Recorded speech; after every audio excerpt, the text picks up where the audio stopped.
اکثر تعویذات پر اردو کی گنتی اور اردو کے حروف لکھے ہوتے ہیں، کیا یہ جائز ہے؟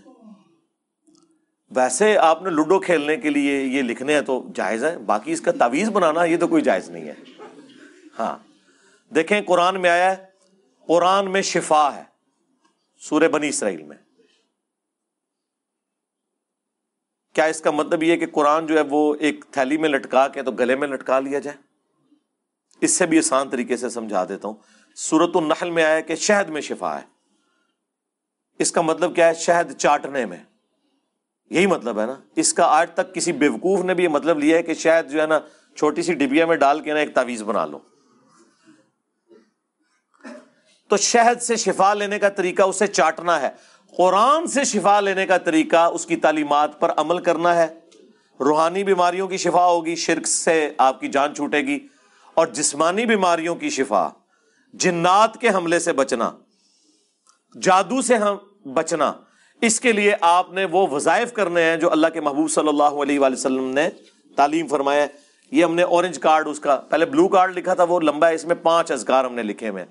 آیت الکرسی کا وظیفہ ہے، آخری 3 سورتوں کا وظیفہ ہے۔ یہ وہ ذریعے ہیں جس سے آپ نے قرآن سے شفا حاصل کرنی ہے۔ باقی تعویذات کے اوپر میرا مسئلہ 109 بڑی تفصیل کے ساتھ ریکارڈڈ ہے۔ تعویذات کو ہم مانتے ہیں، لیکن یہ والی تعویذات جن کو نبی علیہ السلام کہہ رہے ہیں المعوذات، جو صحیح بخاری میں حدیث ہے، نبی علیہ السلام رات کو سونے سے پہلے آخری 3 سورتیں المعوذات، 3 پناہ دینے والی صورتیں 3 دفعہ پڑھ کے ہاتھوں پر پھونک کر جسم پہ دم کیا کرتے تھے۔ اور صحیح مسلم میں حدیث ہے کہ نبی علیہ السلام کے گھر والوں میں جب کوئی بیمار ہوتا یا کسی کو نظر لگ جاتی تو آپ صلی اللہ علیہ وآلہ وسلم آخری 3 سورتیں پڑھ کے اسے دم کیا کرتے تھے۔ تو ہم تعویذات کو مانتے ہیں، لیکن کون سے تعویذات؟ المعوذات، لٹکانے والے نہیں، یہ نمبروں والے۔ یہ نمبروں والے جو حروف ابجد ہیں، اس پہ میری الگ سے ویڈیو ہے۔ یہ ایک زبان ہے لکھنے کی، جیسے محمد کے حروف ابجد بنتے ہیں 92، بسم اللہ الرحمن الرحیم کے 786، مختلف، اللہ کے 66، وہابی کے 24۔ ہاں کہتے 24 نمبر۔ ہم جب دعوت اسلامی میں تھے تو ہم وہابی لفظ نہیں بولتے تھے، 24 نمبر کہتے تھے، ٹھیک ہے۔ تو بعد میں جب یہ بات آئی نا کہ جی ہمیں 24 گھنٹے کی زندگی قرآن و سنت کے مطابق گزارنی چاہیے، تو وہاں پہ بعض لوگوں نے مدنی اعتراض کر دیا۔ جیسے نبی اسلام کا بھی کہتے تھے نا کہ وہ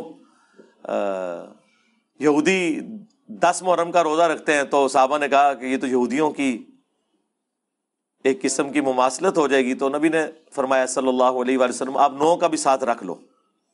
تو یہ لوگ پتہ جب ادھر ہوا نا کہ 24، تو اگر آپ کہیں گے 24 گھنٹے کی زندگی قرآن و سنت کے مطابق گزاریں، یہ تو وابی زندگی ہو جائے گی، تو انہوں نے کہا آپ ڈبل 12 کہہ لیا کرو تاکہ 12ویں کی نسبت۔ یار یہ میں آپ کو ریئل ٹائم ڈیٹا بتا رہا ہوں، ڈبل 12۔ الیاس قادری صاحب کبھی نہیں بولیں گے 24 گھنٹے کی زندگی، ڈبل 12۔ ہاں جب آپ کی پستی کا لیول یہ ہو کہ آپ ڈیجٹس کے اندر الجھے ہوئے ہوں۔ آپ میں اور غیر مسلموں میں کیا فرق ہے؟ وہ کہتے ہیں 13 نمبر جو ہے ان لکی ہے، ٹھیک ہے، اور آپ کہتے ہیں جی 12 نمبر لکی ہے، ٹھیک ہے، وہ سارے ہی اللہ کے نمبر ہیں بھائی، الحمدللہ۔